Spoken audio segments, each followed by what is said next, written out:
Letter 3. X marks the spot. A place in the world called Sivas. Dear Lady Mary, my Lady Mary, you never had to deal with one very thorny question in your letters. In many ways, you had only the charge of sharing your impressions of this country that you were visiting. And what a wonderful job you did of that, I may say. But you never had to justify why you were there, which, believe me, is not always an easy topic to treat. You were posted to Turkey. That is, you went there to follow your husband, and thus you really didn't have a choice in the matter. I suppose you could have stayed at home, around the hearth in your English countryside great house, but that would not have been an option for someone as curious as you.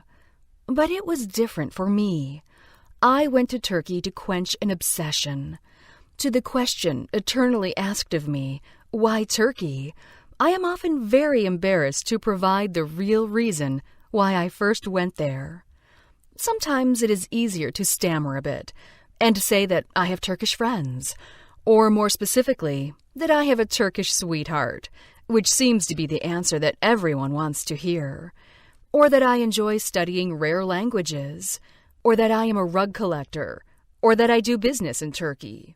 But no, the truth of the matter is that I first went to Turkey to see a building. Yes, a building, but not just any building, a 13th century building, older than anything an American could conceive of existing or seeing in our own land. It is hard for non-Americans to understand the fascinating power that history holds for many of us in our young country. When I first encountered this building, projected on a grainy slide during a university lecture of an introductory course to Islamic art history, it planted a seed in my head that kept growing until it took over the entire garden of my imagination. I was 19 years old, a Midwest girl from Ohio, gone far from home to attend university in France. The first day of that encounter was in wintertime, Paris, and as usual for Paris in the winter, it was gray, it was rainy, it was bone-chilling damp. Sitting in class in a darkened, vast university amphitheater one day, during my first few months there, I was feeling a bit lost. Lost because I had yet to make friends. Frustrated because my French wasn't as polished as needed to completely understand everything. And discouraged because I was finding the format of the French cours magistral so unfriendly. Those huge master classes seemed so impersonal, as compared to the small, participatory classrooms I was used to in the American educational system.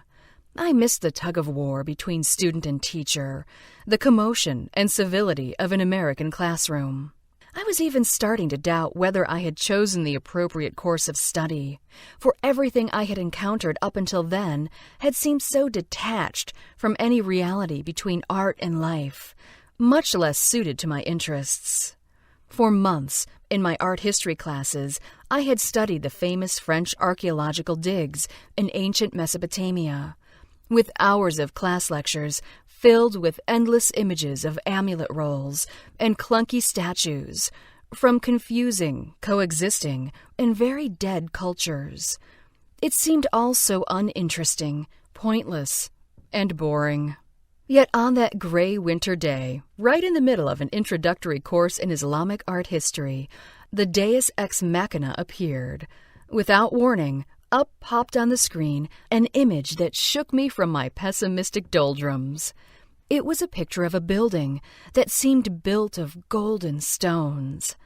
As if by magic, the sun suddenly came out on that dark afternoon. Yellow light poured out from the screen to light up that gloomy room.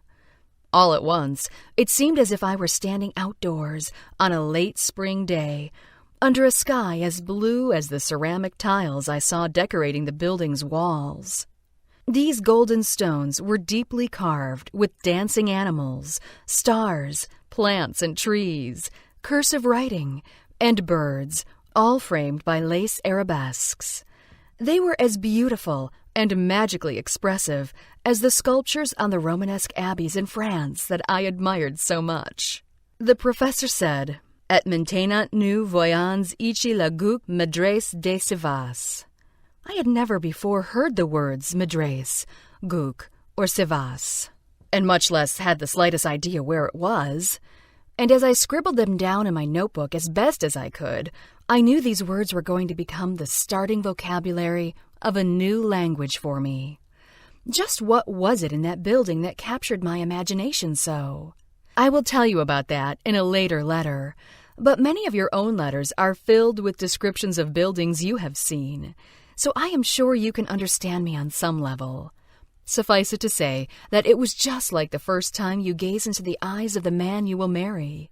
You just know it is for real. Yes, stones can translate warmth and life. Architecture can render tangible the most hidden emotions. Yes, I was now certain of it. I ran to the library after class to find a book that could spell out those words to me and explain their meaning. I found a book with a map showing the location of that place called Sivas, a town dead center in the country of Turkey. The dot on the map became a compass point for me, like the X on a treasure map that marked the spot where lay buried the hidden pot of gold. I knew that I just had to go see firsthand the country that could produce a building like that. Its image continued to haunt me, overtaking my mental garden like Virginia creeper, popping into my thoughts at all times of the day and night. I soon realized that I needed to either weed that garden or to fertilize it. Thus, I decided to go to Turkey, to travel to the place called Sivas, to find that building. For you see, I would be able to find it, for it wasn't a buried treasure. It was there for all to see. I wanted to stand in front of it and touch those warm stones. I was convinced they would talk to me. I was certain that they would have the power to continue to turn my dark days into sunny ones. Now, when I think back on this incident that led me to Turkey, it seems a bit silly, the stuff of adolescent dreams. And yet my favorite story in the Bible is the one of Paul's dramatic conversion on that road to Damascus. So I would never be one to deny that startling incidents can happen, strange things that can alter your life forever. And once in Turkey, standing in front of that building, I knew that I had found the pot of gold on those streets of Sivas. It wasn't a disappointing wild goose chase, for I had found a treasure chest booty even richer than the building itself. I had found a perfect example of the translation of artistic aspirations into daily life. This architecture and those stones were talkers. From that day forth, I made a pact with myself to become friends with this place in the world called Turkey. I wanted to find more buildings like this one.